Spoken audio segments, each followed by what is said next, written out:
Comenzando con lo que es la definición de la absorción, Maron y Pruton nos dicen que las fuerzas moleculares que están en la superficie de los líquidos están como en estado de insaturación o sin balancear y que esto también es válido para los sólidos, ya que las moléculas o iones dentro de los sólidos no están como que completamente satisfechas las uniones con otras partículas.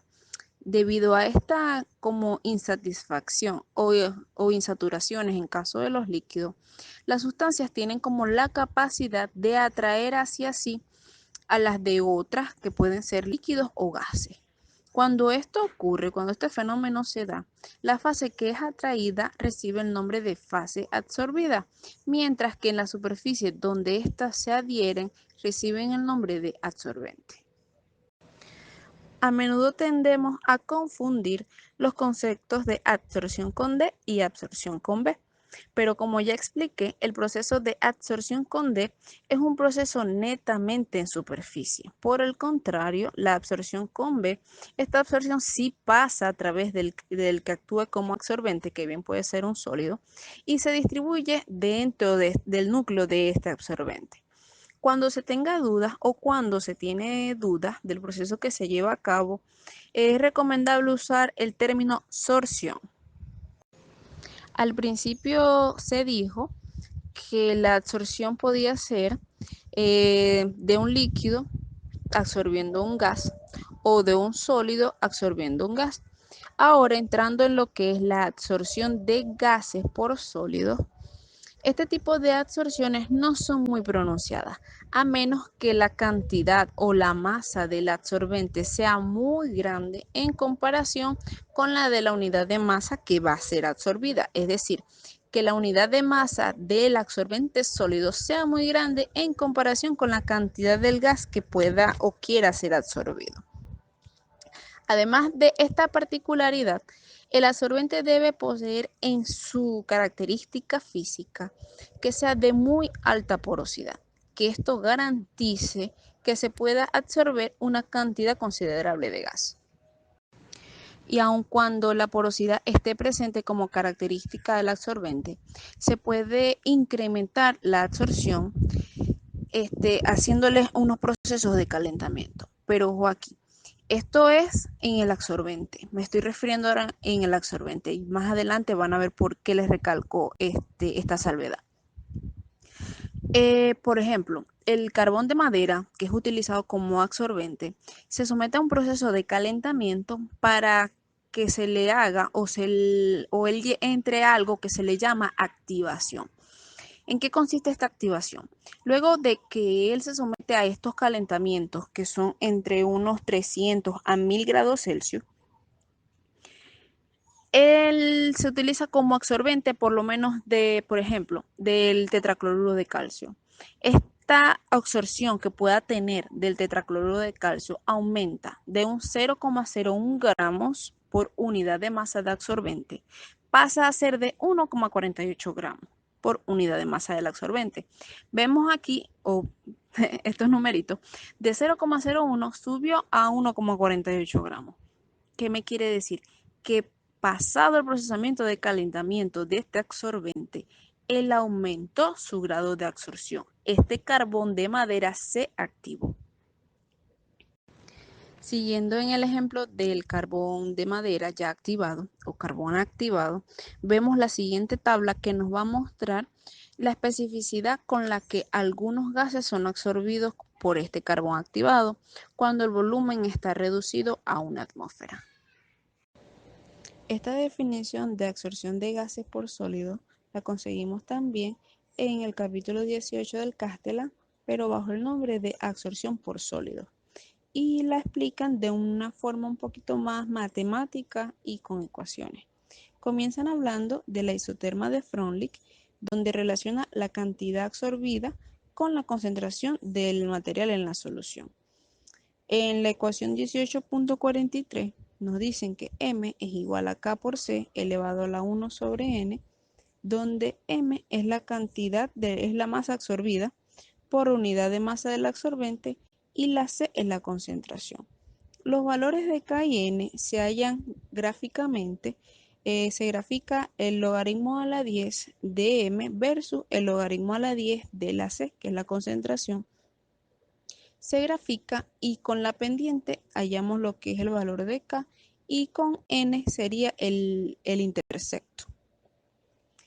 Si bien ya hemos dicho que esta fase absorbida, que en el Castellan se llama absorbato, por eso en la diapositiva van a ver que me refiero al absorbato. Si esta fase absorbida es un gas, esto lo podemos plantear también por medio de una ecuación. ¿Qué decimos entonces? Que A vendría a ser mi fase absorbida o absorbato y ese sería el lugar ese desocupado sobre la superficie. Ya bien, luego de que este lugar que estaba desocupado viene siendo pues ocupado por una molécula del gas, nos quedaría entonces que AS es el lugar ocupado ya por la partícula de gas que estaba en la fase absorbida, en el absorbato. Esta ecuación o esta reacción química la podemos plantear por una ecuación de equilibrio. Decimos que K es igual a la fracción molar de este lugar ya ocupado sobre la superficie sobre la fracción molar de los sitios desocupados o los lugares libres en la superficie, multiplicados por la presión a la que esté el gas. La fracción molar de los lugares ocupados sobre la superficie se conocen como tita. La diferencia o los lugares desocupados, que en este caso es la fracción molar de S, es 1 menos tita. Reescribiendo la ecuación anterior, sustituyendo ahora todo en lugar de tita, es decir, las fracciones molares de los sitios ocupados o desocupados, nos quedaría entonces que Kp es igual a tita sobre 1 menos tita. Esta ecuación aquí, 18.45, es la isoterma de Langmuir, donde la K es la constante de equilibrio para la absorción. Si ahora se procede a hacer un despeje, o sea, vamos a despejar tita, uniendo términos semejantes, haciendo distributivas, etc., nos queda la ecuación, despejando tita, es igual a Kp sobre 1 más Kp. En la figura a continuación se grafica lo que es la isoterma de Langmuir, que es tita en función de P. Cuando los valores de la presión son muy bajas, Kp es mucho menor a 1 y tita tiende a ser igual a Kp, es decir, que tita aumenta linealmente con la presión. Por el contrario, cuando la presión es muy alta, Kp es mucho mayor a 1 y el valor de tita tiende a ser ahora muy cercano a 1. Ahora veamos lo que son los tipos de absorción y que básicamente son dos tipos, la absorción física y la absorción química. La absorción física es de las que ya les venía hablando, que es un proceso meramente en superficie donde solo interactúa la fase absorbida o absorbato con el absorbente y que ésta se debe solamente a las fuerzas de Van der Waals. Los calores aquí de absorción son muy bajos y ojo, aquí es donde les tenía en cuenta lo de la salvedad del aumento de la temperatura. Aquí el aumento de la temperatura en el gas no es favorable, no es conveniente para la absorción. Los aumentos de temperatura son convenientes cuando son calentamientos en el absorbente, no en la fase absorbida. Para que cuando estamos hablando desde el punto de vista de la fase absorbida, para que haya una mayor absorción, se debe hacer un aumento de presión, que los valores de la presión sean cercanos a la presión de vapor de equilibrio, para que se produzca una absorción más extensa en capas múltiples. En la figura se muestra una gráfica donde la cantidad de material absorbido tiene un valor de presiones muy cercanos a equilibrio. ¿Qué quiero decir?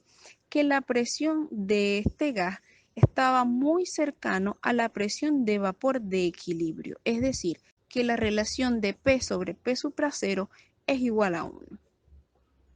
Cuando esto ocurre, nos indica que se está acercando más bien el gas a su estado de licuefacción. ¿Qué quiero decir con esto de licuefacción? Que el gas no se está comportando más como gas, sino que está entrando más bien a un proceso de comportarse como un líquido. Ahora bien, cuando la fase absorbida reacciona químicamente con la superficie, se dice entonces que tenemos presencia de una absorción química.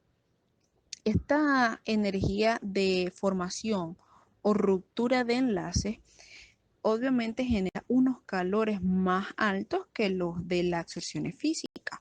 Estos calores pueden ser cercanos hasta unos 400 kilojoules. Pero aún así, esta absorción no va más allá de la formación de una monocapa en la superficie.